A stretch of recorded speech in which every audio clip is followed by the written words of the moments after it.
Hello ನಮಸ್ಕಾರ, ನೀವು ನೋಡ್ತಾ ಇದ್ದೀರಾ ನ್ಯೂಸ್ ಫಸ್ಟ್. ನಾನು ರಕ್ಷತ್ ಶೆಟ್ಟಿ. ಯಾವುದೇ ಒಂದು ಕೇಸ್ನಲ್ಲಿ ಹೈ ಪ್ರೊಫೈಲ್ ಪಾಪಿಗಳು ಸೆರೆ ಸಿಕ್ಕ ಸಂದರ್ಭದಲ್ಲಿ ಜನರಿಗೆ ಒಂದು ಪ್ರಶ್ನೆ ಉದ್ಭವ ಆಗುತ್ತೆ. ಯಾವುದೋ ಒಬ್ಬ ಸೆಲೆಬ್ರಿಟಿನೋ, ಇನ್ಯಾರೋ ರಾಜಕಾರಣಿನೋ, ಇನ್ಯಾವುದೋ ಕ್ಷೇತ್ರದ ಗಣ್ಯ ವ್ಯಕ್ತಿನೋ ಅರೆಸ್ಟ್ ಆದರೆ ಜನರಲ್ಲೂ ಒಂದು ಪ್ರಶ್ನೆ ಸಹಜವಾಗಿ ಕಾಡೋದು, ಅರೆಸ್ಟ್ ಆದರೂ ಸರಿ ಇವರಿಗೆ ಶಿಕ್ಷೆ ಆಗತ್ತಾ ಅನ್ನೋ ಪ್ರಶ್ನೆ ಕಾಡುತ್ತೆ. ಅದಕ್ಕೆ ಅವರು ಅನೇಕ ಕಾರಣಗಳನ್ನು, ಅನೇಕ ಉದಾಹರಣೆಗಳನ್ನು ಜನ ಕೊಡ್ತಾರೆ ಕೂಡ. ದುಡ್ಡಿದ್ರೆ ಏನು ಬೇಕಾದರೂ ಮಾಡಬಹುದು ಅನ್ನೋದು ಒಂದಾದರೆ, ದುಡ್ಡಿನಿಂದ ನ್ಯಾಯವನ್ನು ಖರೀದಿ ಮಾಡೋದಕ್ಕೆ ಸಾಧ್ಯ ಇದೆ ಅಂತ ಜನ ಮಾತನಾಡೋದನ್ನು ನಾವು ನೋಡಿದ್ದೀವಿ. ಸದ್ಯ ದರ್ಶನ್ ಕೊಲೆ ಕೇಸ್ನಲ್ಲಿ ಅರೆಸ್ಟ್ ಆಗಿದ್ದಾರೆ. ಪ್ರಶ್ನೆ ಇರೋದು, ಅರೆಸ್ಟ್ ಆಗಿರುವಂಥ ದರ್ಶನ್ಗೆ ಶಿಕ್ಷೆಯಾಗತ್ತಾ, ಅಂದರೆ ಅಪರಾಧ ಸಾಬೀತಾಗಿ ಶಿಕ್ಷೆಯಾಗತ್ತಾ ಅನ್ನುವಂಥ ಪ್ರಶ್ನೆ. ಮೇಲ್ನೋಟಕ್ಕೆ ಒಂದಿಷ್ಟು ಸೆಕ್ಷನ್ಗಳನ್ನು ನಾವು ನೋಡ್ತಾ ಇದ್ದೀವಿ. ಯಾವ ಸೆಕ್ಷನ್ಗಳು ದಾಖಲಾಗಿದೆ, ಏನಾಗಬಹುದು ಅನ್ನೋದಕ್ಕೆ. ಜೀವಾವಧಿ ಶಿಕ್ಷೆ ನೀಡಬಹುದಾದ ಅಷ್ಟು ತೀವ್ರವಾದಂಥ ಅಪರಾಧ. IPC ಸೆಕ್ಷನ್ 302 ಅಡಿಯಲ್ಲಿ ಕೇಸ್ ಆಗಿದೆ, ಅಂದರೆ ಮರ್ಡರ್ ಕೇಸು ದಾಖಲಾಗಿದೆ. ಕಾಮಾಕ್ಷಿಪಾಳ್ಯ ಪೊಲೀಸ್ ಠಾಣೆಯಲ್ಲಿ ದಾಖಲಾಗಿರುವಂಥ FIRನ ಆಧಾರದ ಮೇಲೆ ನಾವು ಈ ಮಾಹಿತಿಯನ್ನು ಕೊಡ್ತಾ ಇರೋದು. IPC ಸೆಕ್ಷನ್ 302 ಮತ್ತು 201 ಅಂದರೆ ಸಾಕ್ಷ್ಯ ನಾಶದ ವಿಚಾರಕ್ಕೆ ಸಂಬಂಧಿಸಿದಂತೆ. ಮುಂದಕ್ಕೆ ಇದರಲ್ಲಿ 364 ಮತ್ತು 120B. 364 ಅಂತಂದರೆ ಕಿಡ್ನ್ಯಾಪು, 120B ಅಂತಂದರೆ ಕ್ರಿಮಿನಲ್ ಕಾನ್ಸ್ಪಿರಸಿ. ಇದಿಷ್ಟನ್ನು ಪೊಲೀಸರು ಆ್ಯಡ್ ಮಾಡುವಂಥ ಸಾಧ್ಯತೆಗಳು ಕೂಡ ಇದ್ದಾವೆ. ಎಡಿಷನಲ್ ಆಗಿ ಮತ್ತೊಂದು ಅವಕಾಶ ಇರೋದು ಈ ಕೇಸ್ನಲ್ಲಿ, ಅದು IPC 34 ಸೇರಿಸ್ತಾರೆ ಅಂತ ಹೇಳಲಾಗ್ತಾ ಇದೆ. ಅಂದರೆ ಒಂದು ಗುಂಪು ಕಾಮನ್ ಉದ್ದೇಶದಿಂದ ವ್ಯಕ್ತಿಯೊಬ್ಬನ ಮೇಲೆ ಹಲ್ಲೆ ಮಾಡಿ ಅಥವಾ ಕಾಮನ್ ಉದ್ದೇಶದಿಂದ ಗುಂಪುಗೂಡಿ ಅಪರಾಧವನ್ನು ಎಸಗೋದು, ಅದಕ್ಕೆ ಸಂಬಂಧಿಸಿದಂತೆಯೂ ಕೂಡ ಸೆಕ್ಷನ್ ಹಾಕೋದಕ್ಕೆ ಅವಕಾಶ ಇದೆ. ನಾನು ನಮ್ಮ ದೇಶದ ನ್ಯಾಯದಾನ ವ್ಯವಸ್ಥೆಯ ಬಗ್ಗೆ ಒಂದಿಷ್ಟು ಮಾಹಿತಿಯನ್ನು ನಮ್ಮ ವೀಕ್ಷಕರಿಗೆ ಕೊಡಲೇಬೇಕಾಗತ್ತೆ. ಇಲ್ಲಿ ಈ ಪರ್ಟಿಕ್ಯುಲರ್ ಕೇಸ್ನಲ್ಲಿ ಏನಾಗಿದೆ ಅಂತ ನಾವು ನೋಡ್ತಾ ಹೋದರೆ, ಯಾರಿಂದ ಕೊಲೆಯಾಗಿದೆ ಅನ್ನೋ ಪ್ರಶ್ನೆಗೆ ಉತ್ತರ ಸಿಕ್ಕಿದೆ. ಯಾರು? ನಟ ದರ್ಶನ್, ಪವಿತ್ರ ಗೌಡ ಮತ್ತು ಪವನ್, ವಿನಯ್, ಇವರೆಲ್ಲ ಸೇರಿ ಒಂದಿಷ್ಟು ಜನ 17-18 ಜನ ಇದರಲ್ಲಿ ಈ ಕೇಸ್ನಲ್ಲಿ ಅವರು ಯಾರು ಕೊಲೆ ಮಾಡಿರೋರು ಅನ್ನೋದು ಗೊತ್ತಾಗಿದೆ. ಪೊಲೀಸರು ಅವರನ್ನು ಅರೆಸ್ಟು ಕೂಡ ಮಾಡಿದ್ದಾರೆ. ಯಾಕಾಗಿ ಕೊಲೆಯಾಯಿತು ಇದಕ್ಕೂ ಕೂಡ ಉತ್ತರ ಸಿಕ್ಕಿದೆ ಈ ಹಂತದಲ್ಲಿ. ಯಾಕಾಗಿ ಕೊಲೆಯಾಗಿದೆ? ಪವಿತ್ರ ಗೌಡಗೆ ಏನೋ ಒಂದು ಅಶ್ಲೀಲ ಮೆಸೇಜ್ ಕಳಿಸಿದ ರೇಣುಕಾ ಸ್ವಾಮಿ ಅನ್ನೋ ಕಾರಣಕ್ಕಾಗಿ ಈ ಕೊಲೆಯಾಯಿತು ಅನ್ನೋದು. ಸೊ ಯಾಕಾಗಿ ಎನ್ನುವಂಥ ಪ್ರಶ್ನೆಗೂ ಉತ್ತರ ಸಿಕ್ತು. ಎಲ್ಲಿ ಕೊಲೆಯಾಗಿದೆ ಈ ಪ್ರಶ್ನೆಗೂ ಉತ್ತರ ಸಿಕ್ಕಿದೆ. ಎಲ್ಲಿ ಅನ್ನೋದು ಪಟ್ಟಣಗೆರೆಯ ಶೆಡ್ನಲ್ಲಿ ಕೊಲೆಯಾಗಿದೆ. ಹೇಗೆ ಕೊಲೆಯಾಗಿದೆ ಇದಕ್ಕೂ ಉತ್ತರ ಸಿಕ್ಕಿದೆ. ಹೇಗೆ? ಒಂದಿಷ್ಟು ಜನ ಸೇರಿಕೊಂಡು ಹೊಡೆದಿದ್ದಾರೆ, ಬಡ್ದಿದ್ದಾರೆ, ತುಳಿದಿದ್ದಾರೆ, ಮರ್ಮಾಂಗಕ್ಕೆ ತುಳಿದಿದ್ದಾರೆ. ಇದರ ಪರಿಣಾಮ ಆತ ಮೃತಪಟ್ಟಿದ್ದಾನೆ ಮತ್ತು ಸಾವಿಗೆ ಏನು ಕಾರಣ ಅನ್ನೋದರ ಬಗ್ಗೆ PM ರಿಪೋರ್ಟು ಕೂಡ ಪೊಲೀಸರ ಬಳಿ ಇದೆ. ಕಾಸ್ ಆಫ್ ಡೆತ್ ಏನು ಅನ್ನೋದು PM ರಿಪೋರ್ಟಲ್ಲಿ ಇರುತ್ತೆ. ಸೊ ಅದು ಕೂಡ ಪೊಲೀಸರ ಕೈ ಸೇರಿದೆ. ಯಾರಿಂದ, ಯಾಕಾಗಿ, ಹೇಗೆ ಮತ್ತು ಎಲ್ಲಿ, ಈ ಪ್ರಶ್ನೆಗೆ ಉತ್ತರ ಸಿಕ್ಕಿದೆ. ಉತ್ತರ ಸಿಕ್ಕರೆ ಸಾಕಾಗೋದಿಲ್ಲ. ಯಾವುದೇ ಒಂದು ತನಿಖೆಯಲ್ಲಿ ಉತ್ತರ ನಾನು ಬರೆದು ಬಿಡಬಹುದು.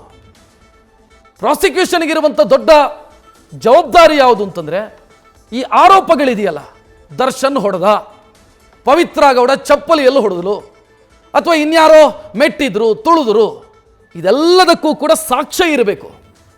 ಸಾಕ್ಷ್ಯಗಳು ಇದ್ದಂಥ ಸಂದರ್ಭದಲ್ಲಿ ಮಾತ್ರ ಕೇಸ್ ಸ್ಟ್ರಾಂಗ್ ಆಗುತ್ತೆ.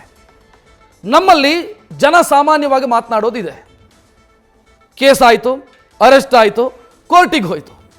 ಕೋರ್ಟಿಗೆ ಹೋದಂಥ ಸಂದರ್ಭದಲ್ಲಿ ಕೇಸ್ ಬಿದ್ದು ಹೋಯಿತು ಅಂತಂದರೆ ಜನ ಏನ್ರಿ ನಮ್ಮ ಜುಡಿಷಿಯಲ್ ಸಿಸ್ಟಮೇ ಸರಿ ಇಲ್ಲ ಅಂತ ಮಾತನಾಡ್ತಾರೆ.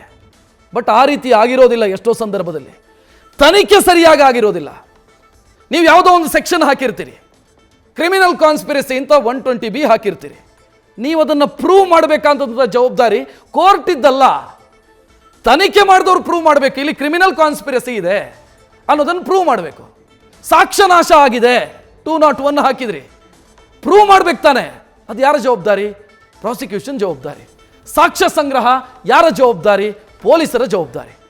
ಇದನ್ನು ನೀವು ಸರಿಯಾಗಿ ಮಾಡದೇ ಇದ್ರೆ ಬೆನಿಫಿಟ್ ಆಫ್ ಡೌಟ್ ಅಂತ ಬರುತ್ತೆ. ಅಲ್ಲಿ ಆರೋಪಿ ಅದೇ ಆಧಾರದ ಮೇಲೆ ಬೇಲ್ ಪಡ್ಕೊಳ್ಳಬಹುದು. ಕೇಸ್ ಬಿದ್ದು ಹೋಗಬಹುದು. ಸೊ ಈ ರೀತಿಯ ಸಮಸ್ಯೆ ಇದೆ. ನಾವು ತನಿಖೆ ಸರಿಯಾಗಿ ಆಗದೆ ನ್ಯಾಯಾಲಯವನ್ನು ಬ್ಲೇಮ್ ಮಾಡೋದಕ್ಕೆ ಬರಲ್ಲ ಯಾವ ಕೇಸ್ನಲ್ಲೂ ಕೂಡ. ಇಲ್ಲಿ ಇರುವಂಥ ಆತಂಕವೂ ಕೂಡ ಇದೆ. ಈಗ ನಾನು ಅಬ್ಸರ್ವ್ ಮಾಡ್ದಂಗೆ ಎಷ್ಟೋ ಕೇಸ್ನಲ್ಲಿ ಹೆಂಗಾಗತ್ತೆ ಅಂತಂದರೆ, ಒಂದು ಪೊಲೀಸರು ಕಣ್ತಪ್ಪಿನಿಂದ ತಪ್ಪು ಮಾಡಬಹುದು, ಅಥವಾ ಪೊಲೀಸರು ಇನ್ನೇನೋ ಕಾರಣಕ್ಕಾಗಿ ತಪ್ಪು ಮಾಡಬಹುದು, ಅಥವಾ ಉದ್ದೇಶಪೂರ್ವಕವಾಗಿಯೂ ತಪ್ಪು ಮಾಡಬಹುದು. ಚಾರ್ಜ್ ಶೀಟ್ ಮಾಡೋ ಹಂತದಲ್ಲಿ ಉದ್ದೇಶಪೂರ್ವಕವಾಗಿ ತಪ್ಪು ಮಾಡಿ ಕೇಸುಗಳು ಬಿದ್ದು ಹೋದಂಥ ಉದಾಹರಣೆಗಳಿದ್ದಾವೆ. ಐ ರಿಪೀಟ್, ಉದ್ದೇಶಪೂರ್ವಕವಾಗಿ ತಪ್ಪು ಮಾಡಿ. ಆ ಉದ್ದೇಶಪೂರ್ವಕ ಯಾಕೆ? ಏನೋ ಒಂದು ವ್ಯವಹಾರಗಳಾಗಿರುತ್ತೆ, ಆ ವ್ಯವಹಾರದ ಕಾರಣಕ್ಕಾಗಿ ಕೇಸುಗಳು ಬಿದ್ದು ಹೋಗಿರುವಂಥ ಕಾರಣಗಳಿದ್ದಾವೆ, ಸಾಧ್ಯತೆಗಳಿದ್ದಾವೆ. ಜನರಿಗೆ ಇರುವಂಥ ಪ್ರಶ್ನೆ ಅದೇ. ಹೈ ಪ್ರೊಫೈಲ್ ಪಾಪಿಗಳು ಈ ಕೇಸಲ್ಲಿ ಸಿಕ್ಕಾಕೊಂಡಿರೋ, ಈ ಪಾಪಿಗಳ ಕೈಯಲ್ಲಿ ಬೇಕಾಬಿಟ್ಟಿ ದುಡ್ಡಿದೆ, ಏನು ಮಾಡಬಹುದು ಈ ಕೇಸ್ನಲ್ಲಿ ಅನ್ನೋ ಆತಂಕ ಜನರಿಗಿದೆ. ತಪ್ಪು ಮಾಡಿದ್ದಾನೆ ಈ ವ್ಯಕ್ತಿ ಅಂತಾದರೆ, ಆರೋಪ ಹೊತ್ತಿರುವಂಥ ವ್ಯಕ್ತಿ ತಪ್ಪು ಮಾಡಿದ್ದಾನೆ ಅಂತ ಆಗಿದ್ರೆ ಅದಕ್ಕೆ ಪೂರಕವಾದಂಥ ಸಾಕ್ಷ್ಯಗಳನ್ನು ಪೊಲೀಸರು ಸರಿಯಾಗಿ ಸಂಗ್ರಹಿಸಿ ಅದನ್ನು ಚಾರ್ಜ್ ಶೀಟ್ ರೂಪದಲ್ಲಿ ನ್ಯಾಯಾಲಯದ ಮೇಲೆ ಇಟ್ಟಾಗ ಮಾತ್ರ ಆ ಆರೋಪಿ ಕನ್ವಿಕ್ಟ್ ಆಗೋದಕ್ಕೆ ಸಾಧ್ಯ ಇದೆ, ಕನ್ವಿಕ್ಷನ್ ಆಗೋದಕ್ಕೆ ಸಾಧ್ಯ ಇದೆ. ಸೊ ನೋಡೋಣ ಇದರಲ್ಲಿ ಏನಾಗುತ್ತೆ ಅಂತ. ನಮ್ಮಲ್ಲಿರುವಂಥ ಒಂದಿಷ್ಟು ಅನುಮಾನಗಳಿಗೆ ಉತ್ತರವನ್ನು ಕೊಡೋದಕ್ಕೆ ನಮ್ಮ ಜೊತೆಗೆ ಅತಿಥಿಗಳು ಕೂಡ ಜಾಯ್ನ್ ಆಗಿದ್ದಾರೆ. ಮೊದಲನೇದಾಗಿ ನನ್ನ ಜೊತೆಗಿರೋರು ಹೈಕೋರ್ಟ್ನ ವಕೀಲರು ಸುನಿಲ್ ಕುಮಾರ್ ಅವರು ಜೊತೆಗಿದ್ದಾರೆ. ಸುನಿಲ್ ಅವರ ನಮಸ್ತೆ, ಕಾರ್ಯಕ್ರಮಕ್ಕೆ ಸ್ವಾಗತ. ಇನ್ನು ವಿಧಿವಿಜ್ಞಾನ ತಜ್ಞರು ರಾವ್ ಅವರು, ಡಾಕ್ಟರ್ ರಾವ್ ಅವರು ನಮ್ಮ ಜೊತೆಗಿದ್ದಾರೆ. ಸರ್ ನಮಸ್ತೆ, ಕಾರ್ಯಕ್ರಮಕ್ಕೆ ಸ್ವಾಗತ. ಎಸ್, ನಾನು ಸುನಿಲ್ ಕುಮಾರ್ ಅವರಿಂದ ಸ್ಟಾರ್ಟ್ ಮಾಡ್ತೀನಿ. ನಾನು ಆ ಕಾರ್ಯಕ್ರಮದ ಆರಂಭದಲ್ಲೇ ಹೇಳ್ತಾ ಇದ್ದೆ, ಎಷ್ಟೋ ಸಂದರ್ಭದಲ್ಲಿ ಹೆಂಗಾಗತ್ತೆ ಅಂತಂದ್ರೆ ಜುಡಿಷಿಯಲ್ ಸಿಸ್ಟಮ್ನ ಬಗ್ಗೆ ಪ್ರಶ್ನೆಗಳು ಬರುತ್ತೆ, ತನಿಖಾ ಪ್ರೊಸೀಜರ್ಗಳು ಸರಿಯಾಗಿರೋದಿಲ್ಲ. ಸೊ ಈ ಕೇಸಲ್ಲಿ ಯಾವ ರೀತಿ ಆಗಬೇಕು ತನಿಖೆ ಅಂತ ಹೇಳ್ತೀರಿ? ಯಾಕಂತಂದ್ರೆ ಹೈ ಪ್ರೊಫೈಲ್ ಕೇಸ್ ಇದು, ಬಹಳಷ್ಟು ಜನ ಇನ್ವಾಲ್ವ್ ಆಗಿರುವಂಥ ಕೇಸು, ಸಿಕ್ಕಾಕೊಂಡಿರೋರಲ್ಲಿ ಬಹಳಷ್ಟು ಜನಕ್ಕೆ ಪೊಲಿಟಿಕಲ್ ಕನೆಕ್ಷನ್ಸು ಅದು ಇದು ಇದಾವೆ. ಸೊ ಯಾವ ರೀತಿ ಆಗಬೇಕು ಅಂತ ಹೇಳ್ತೀರಿ? ರಕ್ಷತ್, ನೀವು ಹೇಳಿದ ಸರಿ. ಒಂದೇನಪ್ಪ ಅಂದರೆ, ಇಡೀ ದೇಶ ನೋಡ್ತಾ ಇದೆ ಕೇಸನ್ನು. ಇದು ಪೊಲೀಸವರ ನೈತಿಕತೆಗೆ, ಪೊಲೀಸವರ ಹಾನೆಸ್ಟಿಗೆ ಅತಿ ದೊಡ್ಡ ಚಾಲೆಂಜಿಂಗ್ ಕೇಸ್ ಇದೆ. ಎಲ್ಲ ಮಾಹಿತಿ ಬಂದಂಥದ್ದು, ದರ್ಶನ್ ಅವರು ನಿಜವಾಗ್ಲೂ ಮಾಡಿದಾರೋ ಇಲ್ವೋ ಅಂತ ಸ್ಟಾರ್ಟಿಂಗಲ್ಲಿ ಅನುಮಾನದ ಮೇಲೆ ವಿಚಾರಣೆ ಕರೆದಂಥದ್ದು, ಆಮೇಲೆ ಅವರು ಆರೋಪಿ ಸ್ಥಾನದಲ್ಲಿ ನಿಂತಂಥದ್ದು ಎಲ್ಲವೂ ಕೂಡ ಪೊಲೀಸ್ ಇಲಾಖೆಯಿಂದ ಬಂದಂಥ ಮಾಹಿತಿ. ಇನಿಷಿಯಲಿಗೆ ಸ್ಟಾರ್ಟಿಂಗಲ್ಲಿ ಇನ್ವೆಸ್ಟಿಗೇಷನ್ ಭಾಳ ಚೆನ್ನಾಗಿ ನಡೀತಾ ಇದೆ, ಈಗಲೂ ನಡೀತಾ ಇದೆ, ಇಲ್ಲ ನಾನು ಹೇಳಲ್ಲ. ಬಟ್ ನೀವು ಹೇಳ್ದಂಗೆ ಇದು ಲಾಜಿಕಲ್ ಎಂಡ್ಗೆ ಹೋಗಬೇಕು. What is that logical end? It is A full ಫ್ಲೆಜ್ and fair investigation. ಅಲ್ಲಿರುವಂಥ ಎಷ್ಟೋ ಜನ ದರ್ಶನ್ ಸಂಗಡಿಗರೆಲ್ಲ ಇದ್ದಾರೆ. ಈಗ ಅಲ್ಲಿ 15-16 ಮಂದಿ ಇದ್ದಾಗ, ಯಾರೋ ಒಬ್ಬನ ಕೊಲೆ ಅಂತ ಆದಾಗ, ಆ 302ನಲ್ಲಿ ಎಲ್ಲರೂ ಸೇರಿ ಭಾಗಿಯಾಗಿ ಕೊಂದ್ರ ಅಥವಾ ದರ್ಶನ್ ಅವರ ಏಟಿನಿಂದ ಕೊಂದ್ರ, ಅದಕ್ಕೆಲ್ಲ ಸಾಕಷ್ಟು ಸಮಗ್ರವಾದಂಥ ಸಾಕ್ಷಿಗಳನ್ನು ಇವರು ಕಲೆ ಹಾಕಬೇಕು. ಫಾರೆನ್ಸಿಕ್ ಎವಿಡೆನ್ಸ್, ಟೆಕ್ನಿಕಲ್ ಎವಿಡೆನ್ಸ್ಗಳು ಮತ್ತು ಕ್ರಿಮಿನಲ್ ಕಾನ್ಸ್ಪಿರಸಿ 120B. ಈಗ ಒಬ್ಬ ತನ್ನ ಗೆಳತಿಗೊಂದು ಅಶ್ಲೀಲವಾದಂಥ ಮೆಸೇಜನ್ನು ಕಳಿಸಿದಾಗ ಆತನ ಕಿಡ್ನ್ಯಾಪ್ ಮಾಡಿಸ್ಬೇಕು ಅಂತ ಉದ್ದೇಶ ಇವ್ರಿಗೆ ಯಾಕೆ ಬಂತು? ಅಲ್ಲಿದ್ದಂಥ ಬೇರೆ ಹುಡುಗರಿಗೂ ಕೂಡ, ಅಲ್ಲಿದ್ದಂಥ ಹುಡುಗರಿಗೂ, ದರ್ಶನ್ ಶಿಷ್ಯರಿಗೂ ಮತ್ತು ಆಕೆಗೆ ಪ್ಲಸ್ ಆ ರೇಣುಕಾ ಸ್ವಾಮಿ ಯಾರಿದ್ರಲ್ಲ, ರೇಣುಕಾ ಸ್ವಾಮಿಗೂ ಮತ್ತು ಇಲ್ಲದಂಥ ಹುಡುಗರಿಗೂ ಯಾವುದೇ ವೈಯಕ್ತಿಕ ದ್ವೇಷ ಇರಲಿಲ್ಲ. ಮೋಟಿವ್ ಅಂತ ನಾವು ತೊಗೊಳಕ್ಕೆ ಹೋದ್ರೆ, motive comes from mister Darshan. Motive ಇದ್ದಿದೆ ದರ್ಶನ್ ಅವ್ರಿಗೆ ಮತ್ತು ಪವಿತ್ರ ಗೌಡ ಅವ್ರಿಗೆ. ಯಾಕಂದ್ರೆ ಅಶ್ಲೀಲವಾದಂಥ ಮೆಸೇಜನ್ನು ಕಳಿಸ್ತಾ ಎಲ್ಲೋ ಒಂದು ಕಡೆ ಪೊಲೀಸ್ ಅಧಿಕಾರಿಗೆ ಹೇಳಿ ಒಂದು ಸಣ್ಣ ಕಂಪ್ಲೇಂಟನ್ನು ಕೊಟ್ಟು ಕಾನೂನು ರೀತಿ ಒಂದು ಬುದ್ಧಿ ಕಲಿಸ್ಬೋದಿತ್ತು. ಬಟ್ ಅವನು ಅಲ್ಲಿಂದ ಸುಳ್ಳನ್ನು ಹೇಳಿ 364 ಬರ್ತದೆ, kidnapping, that section will also be include. ಅವ್ರಿಗೆ ಸುಳ್ಳನ್ನು ಹೇಳಿ ಏನೋ ಮಾತಾಡಬೇಕು ಅಂಥೇಳಿ, ಈ ಉದ್ದೇಶ ಕೊಲೆ ಇರ್ಬೋದು, ಬಟ್ ಮಾತಾಡಬೇಕು ಅಂಥೇಳಿ ಆತನ ಗಾಡಿ ರೆಡಿ ಮಾಡಿ ಜನಗಳನ್ನ ಕಲಿಸಿ ಅಲ್ಲಿಂದ ಕರ್ಕೊಂಡು ಬಂದಿರೋಂಥದ್ದು. ಕರ್ಕೊಂಡು ಎಲ್ಲಿಗೆ ಬರ್ತೀರಾ? ಕರ್ಕೊಂಡು ನಿಮ್ಮ ಮನೆಗೆ ಬರ್ಬೋದಿತ್ತಲ್ಲ. ನಿಜವಾಗ್ಲೂ ನೀವು ಮಾತಾಡೋ ಉದ್ದೇಶ ಇದ್ದರೆ, ಬುದ್ಧಿ ಹೇಳೋದಿದ್ರೆ ನೀವು ಮನೆಗೆ ಕರೆಸಿ, ಶೆಡ್ಗೆ ಯಾಕೆ ಕರ್ಕೊಂಡು ಹೋಗ್ತೀರಿ? That is also suspicious element today. ಅವನ್ನ ಕೊಲೆ ಮಾಡೋ ಉದ್ದೇಶದಿಂದ ನೀವು ಶೆಡ್ ಕರ್ಕೊಂಡೋದ್ರಿ, ಯಾಕೆ? ಯಾರು ನೋಡಬಾರ್ದು, ಯಾರು ಅಲ್ಲಿ ಕಾಣಿಸೋದಿಲ್ಲ. So intention is clear. Intention ಬರುತ್ತೆ. See it's a wrong intent. Second, ಅಲ್ಲಿ ರಾಂಗ್ ಫುಲ್ ಕನ್ಫೈನ್ಮೆಂಟ್ ಮಾಡ್ತೀರಾ. 342 ಬರ್ತದೆ, ಕನ್ಫೈನ್ ಮಾಡಿದ್ದೀರಾ. ಅವ್ನು ರಾಂಗ್ ಫುಲ್ ಆಗಿ ಪಾಪ ತನ್ನ ಇಚ್ಛೆ ವಿರುದ್ಧವಾಗಿ ಒಬ್ಬನ್ನ ಕನ್ಫೈನ್ ಮಾಡಿ ಇಡ್ತೀರಾ. Thereafter there is an assault. 340 assault ನಡೆದಿದೆ. ಆತನ ಮೇಲೆ ಎಲ್ಲರೂ ಸೇರಿ ಹಲ್ಲೆಯನ್ನು ಮಾಡಿದ್ದಾರೆ, ಮರ್ಮಾಂಗಕ್ಕೂ ಒದ್ದಿದ್ದಾರೆ, ಅನೇಕ ಟಾರ್ಚರ್ಗಳನ್ನು ಕೊಟ್ಟಿದ್ದಾರೆ, ಕೊನೆದಾಗ ಆತ ಸತ್ತಿದ್ದಾನೆ. ಸೊ ಇದೆಲ್ಲ ಇಶ್ಯೂನಲ್ಲಿ 364 ಕಿಡ್ನ್ಯಾಪ್ ಆಗ್ಬೋದು, ಅಸಾಲ್ಟ್ ಆಗ್ಬೋದು, ರಾಂಗ್ ಫುಲ್ ಕನ್ಫೈನ್ಮೆಂಟ್ ಎಲ್ಲವೂ ಬರ್ತದೆ.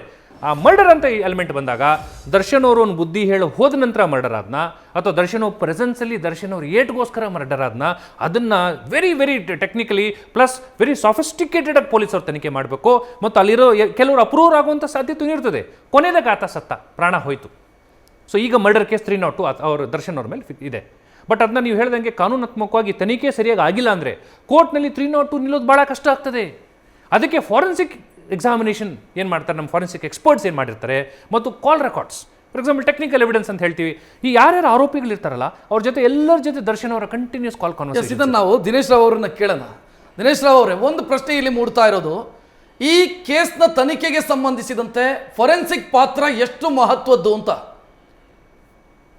ಅಲ್ಲ ನೋಡಿ, ಇದರಲ್ಲಿ ಫೊರೆನ್ಸಿಕ್ ರೋಲ್ ತುಂಬಾ ಇಂಪಾರ್ಟೆಂಟ್. ಯಾಕಂದ್ರೆ ನೋಡಿ, ಇವರ ಸ್ಟೇಟ್ಮೆಂಟ್ ಏನಿದೆ, ಆಪಾದಿತರ 17 ಜನ ಏನಿದ್ದಾರೆ, they are likely bound to change when they come in to the court.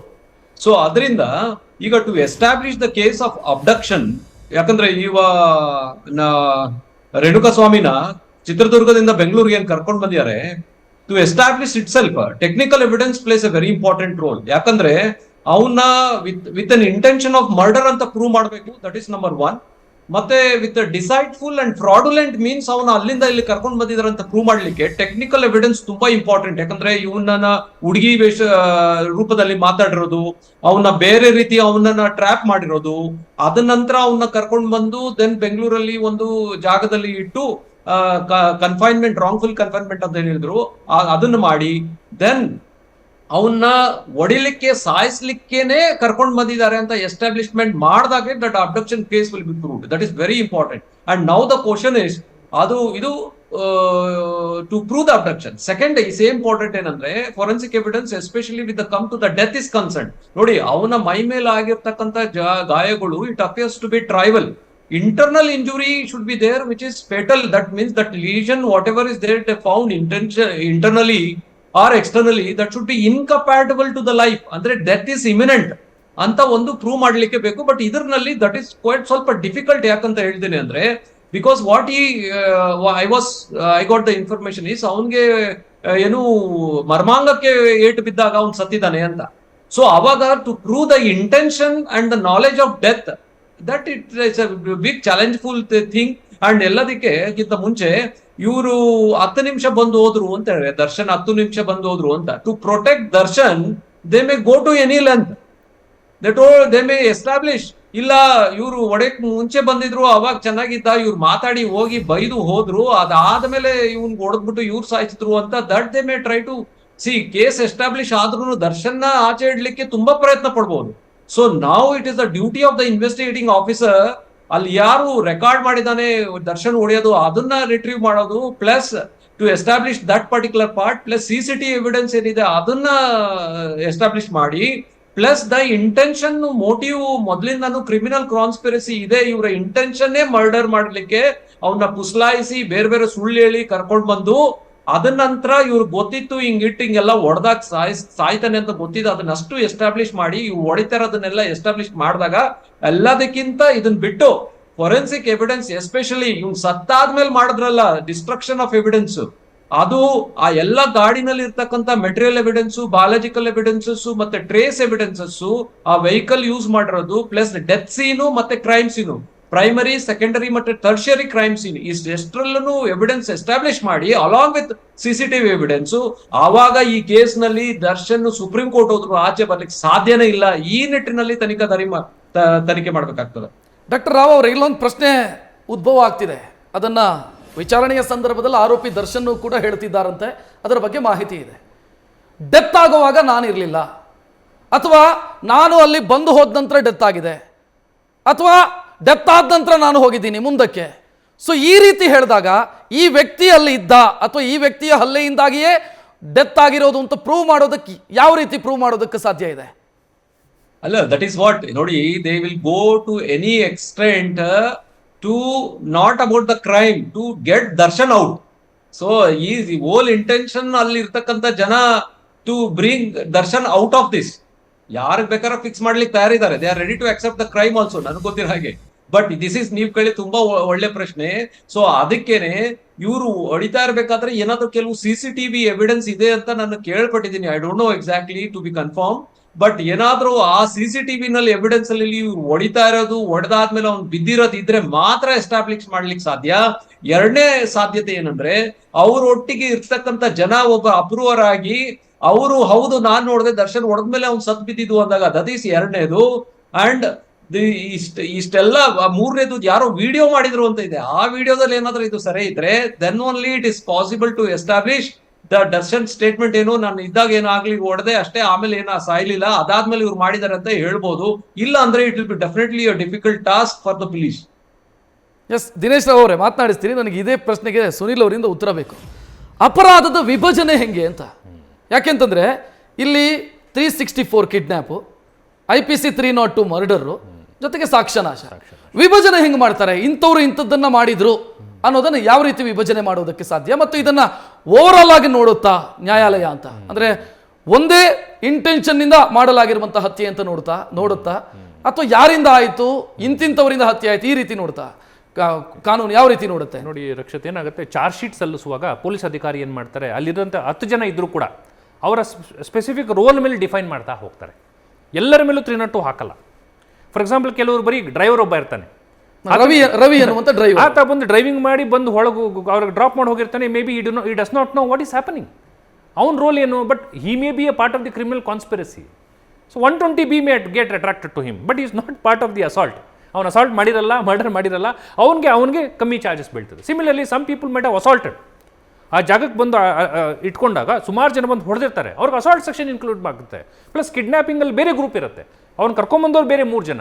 So ಯಾರ್ಯಾರು ಯಾವ ರೋಲ್ ಪ್ಲೇ ಮಾಡ್ತಾರೆ, ಚಾರ್ಜ್ ಶೀಟಲ್ಲಿ ಸ್ಪೆಸಿಫಿಕಲಿ ಅವ್ರನ್ನ ಚೇಂಜ್ ಮಾಡ್ತಾ ಹೋಗ್ತಾರೆ. ಲಾಸ್ಟಲ್ಲಿ 302 is very important.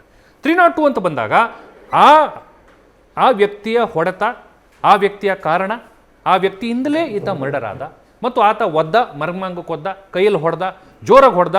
He should have an intention, he should have an knowledge. ಎರಡು ಬಹಳ ಮುಖ್ಯ. ಒಂದು, ಸಾಯಿಸಬೇಕು ಅನ್ನೋ ಇಂಟೆನ್ಷನ್ ಇರಬೇಕು, ಮತ್ತು ಹೊಡೆದಾಗ ಸಾಯ್ತಾನೆ ಅನ್ನೋ ನಾಲೆಡ್ಜ್ ಇರಬೇಕು. ಇವೆರಡೂ ಇದ್ದುಕೊಂಡು ಆ ಮರ್ಮಾಂಗಕ್ಕೆ ಒದ್ರೆ ಸಾಯ್ತಾರೆ ಅನ್ನೋದು ಸಹಜವಾಗಿ ಗೊತ್ತಿರುವಂಥ ವಿಚಾರ. ಅದು ಯಾರಿಗೂ ಎಕ್ಸ್ಪ್ಲೈನ್ ಮಾಡಬೇಕಾಗಿಲ್ಲ. It is very delicate part. ಮನುಷ್ಯನ ಬ್ರೈನ್ ಬಿಟ್ಟರೆ, ತಲೆ ಬಿಟ್ಟರೆ, ಮರ್ಮಾಂಗ is very delicate part. So ಅಷ್ಟು ಫೋರ್ಸ್ಫುಲ್ ಒಂದು ಸರಿ ಒದ್ರು ಕೂಡ ಅನೇಕರು ಸಾಯುವಂಥ ಸಾಧ್ಯತೆ ಇರ್ತದೆ. ಹಾಗಾಗಿ ಮರ್ಮಾಂಗಕ್ಕೆ ಒದ್ರು ಇಲ್ಲಿ ಡಿಫೆನ್ಸ್ ಏನಿದೆ ಅಂತಂದ್ರೆ, ದರ್ಶನ್ ಕಡೆಯಿಂದ ನನಗೆ ಇಂಟೆನ್ಷನ್ ಇರಲಿಲ್ಲ, ಕೊಲ್ಲುವಂಥ ಇಂಟೆನ್ಷನ್ ನಂದಾಗಿರ್ಲಿಲ್ಲ. ನಾನು ಬಂದೆ, ಆತನಿಗೆ ಎಚ್ಚರಿಕೆ ಕೊಟ್ಟಿದ್ದೀನಿ, ಊಟ ಮಾಡಪ್ಪ ಅಂತ ಒಂದಿಷ್ಟು ದುಡ್ಡು ಕೊಟ್ಟು ಹೋಗಿದ್ದೀನಿ, 1-2 ಏಟು ಕೊಟ್ಟು ದುಡ್ಡು ಕೊಟ್ಟು ಹೋಗಿದ್ದೀನಿ. ಅವ್ರು ಯಾರೋ ಹೊಡೆದಾಕಿದ್ದಾರೆ, ಅವ್ರು ಯಾರೋ ಸಾಯಿಸಿದ್ದಾರೆ. ಸೊ ನನ್ನ ಇಂಟೆನ್ಷನ್ ಇರಲಿಲ್ಲ ಮರ್ಡರ್ಗೆ. ಇದು ಡಿಫೆನ್ಸ್. ಈ ಡಿಫೆನ್ಸ್ಗೆ ಏನು ಹೇಳ್ತೀರಿ? ಇದು ಅವರ ಡಿಫೆನ್ಸ್ ಸಹಜವಾಗಿರುತ್ತೆ. ಆರೋಪಿ ಸ್ಥಾನದಲ್ಲಿದ್ದವ್ರು ಎಲ್ಲರೂ ಒಂದು ಡಿಫೆನ್ಸ್ ಬೇಕು, ಅವರು ಒಂದು ಡಿಫೆನ್ಸ್ ತಗೊಂಡಿದ್ದಾರೆ. ಬಟ್ ಈ ಡಿಫೆನ್ಸನ್ನು ಮಿಕ್ಕಿದವರು ಹೊಡೆದು ಸಾಯಿಸಿದ್ರು ಅಂತ ಇವ್ರು ಏನು ಹೇಳ್ತಾರಲ್ಲ, ಅವ್ರು ಎಷ್ಟು ಮಟ್ಟಿಗೆ ಸಪೋರ್ಟ್ ಮಾಡ್ತಾರೆ ಅಂತ ನೋಡಬೇಕು. ಈಗ ದರ್ಶನ್ ಜೊತೆಲಿದ್ದವರು ಒಂದು ಪಕ್ಷ ಅವರೇ ಕೂಡ ಅಕ್ಸೆಪ್ಟ್ ಮಾಡ್ಕೋತಾರೆ. ದರ್ಶನ್ ಅವ್ರು ಬಂದು ಹೋದ ನಂತರ ನಾವೇ ಹೊಡೆದು ಸಾಯಿಸಿದ್ರು ಅಂತ ಅಕ್ಸೆಪ್ಟ್ ಮಾಡ್ಕೊಂಡ್ರು ಕೂಡ ಆ ಕಾನ್ಸಿಕ್ವೆನ್ಸಸ್ ಬಗ್ಗೆ ಗೊತ್ತಿಲ್ಲ ಅವ್ರಿಗೆ. If they accept the consequences, ಎಲ್ಲರಿಗೂ ಲೈಫ್ ಇಂಪ್ರಿಸನ್ಮೆಂಟ್ ಆಗ್ತದೆ, ಜೀವಾವಧಿ ಶಿಕ್ಷೆ. And Supreme Court in latest judgement says ಜೀವಾವಧಿ ಶಿಕ್ಷೆ 14 ವರ್ಷ ಅಲ್ಲ, it is up to life. ಹಾಗಾಗಿ ಕಾನ್ಸಿಕ್ವೆನ್ಸಸ್ ಗೊತ್ತಾದ ನಂತರ ನಾಳೆ ದಿವಸ ದರ್ಶನ್ ಜೊತೆಲಿದ್ದಂಥ ಹಿಂಬಾಲಕರಿಗೆ ಚೇಂಜ್ ಆಗ್ಬೋದು. ದೇ ಮೇಸೆ ಅವ್ರು ಯಾರೋ ಮಾಡಿದಕ್ಕೆ ನಾವು ಯಾಕಪ್ಪ ನಮ್ಮ ತಲೆಗೆ ಹಾಕೋಬೇಕು. ಇವನ್ 3 ಜನಕ್ಕೆ ಸರೆಂಡರ್ ಆಗ್ಲಿಕ್ಕೆ ಹೇಳಿದ್ರು, ಆ ಸರೆಂಡರ್ ಆದವ್ರು ಕೂಡ 2 ದಿವಸ ಸಮಯ ತಗೊಂಡಿದ್ದಾರೆ. ಅಲ್ಲೇ ವರ್ಷನ್ ಚೇಂಜ್ ಆಗ್ಬಿಡ್ತಾರೆ. ಸೊ ಹಾಗಾಗಿ ಯಾರೋ ಮಾಡಿದ್ದನ್ನ ಯಾರೋ ತಲೆಗೆ ಹಾಕೊಂಡು ಅಷ್ಟು ಈಸಿ ಅಲ್ಲ ರಕ್ಷತಿ. ಈ ಕಾಲದಲ್ಲಿ ಒಂದು 5 ವರ್ಷ 6 ವರ್ಷ ಇಂಪ್ರಿಸ್ಮೆಂಟ್ ಆಗುತ್ತೆ, ಮತ್ತೆ ಬರ್ತಾನೆ, ಫ್ಯಾಮಿಲಿ ಜೊತೆ ಸೇರ್ತಾನೆ, ತನ್ನ ಬಡತನ ಇದೆ, ಫ್ಯಾಮಿಲಿಗೆ ಯಾರೋ ಕಾಸು ಕೊಡ್ತಾರೆ ಅನ್ನೋದಾದ್ರೆ ಯಾರೋ ಕೆಲವರು ಒಪ್ಕೋತಾರೆ. ಬಟ್ ಲೈಫ್ ಇಂಪ್ರಿಸನ್ಮೆಂಟ್, ಜೀವನ ಪರ್ಯಂತ ಜೀವಾವಧಿ ಶಿಕ್ಷೆ ಆಗುತ್ತೆ ಅಂದ್ರೆ ಯಾರು ಮುಂದಕ್ಕೆ ಬಂದು ಒಪ್ಕೋತಾರೆ? That is very difficult. ನಾವು ಡಿಫೆನ್ಸ್, ಎಸ್ ದರ್ಶನ್ ಅವ್ರು ತೊಗೊಂಡಿದ್ದಾರೆ, ಒಂದು ಪಕ್ಷ ದರ್ಶನ್ ಅವ್ರು ಹೊಡೆದಿಲ್ಲ, ಬುದ್ಧಿ ಹೇಳಿ ಕಳಿಸಿದ್ದಾರೆ, ಬರೀ ಬೇರೆ ಹುಡುಗರು ಹೊಡೆದ್ರು ಅಂದ್ರೆ ಅವಾಗ ದರ್ಶನ್ ಅವ್ರ ಮೇಲೆ 302 ಬರೋದೇ ಇಲ್ಲ. ಅದನ್ನ ಪೊಲೀಸರು ಎಸ್ಟಾಬ್ಲಿಷ್ ಮಾಡ್ಬೇಕು. That's a challenging task. ಅದಕ್ಕೊಬ್ರು ಅಪ್ರೂವರ್ನ ಮಾಡ್ಕೋಬೇಕು. ಅಲ್ಲಿದ್ದಂಥವ್ರು ಯಾರೋ ಈ ಕ್ರೈಮ್ ಸಿಸಿಟಿವಿ ಫುಟೇಜ್ ಇದೆ ಅಂತ ಹೇಳ್ತಾರೆ. ಒಂದು CCTV ಆ ಶೆಡ್ ನ ಒಳಗಿನ ಸಿಸಿಟಿವಿ ಫುಟೇಜ್ ಇದೆ, ಅದು ತಗೋಬೇಕು. ಮಾತನಾಡೋಣ ಸುನಿಲ್ ಅವರೇ. ನ್ಯೂಸ್ ಫಸ್ಟ್, ನಿರ್ಭೀತಿಯಿಂದ ನಿಮ್ಮ ಪರವಾಗಿ.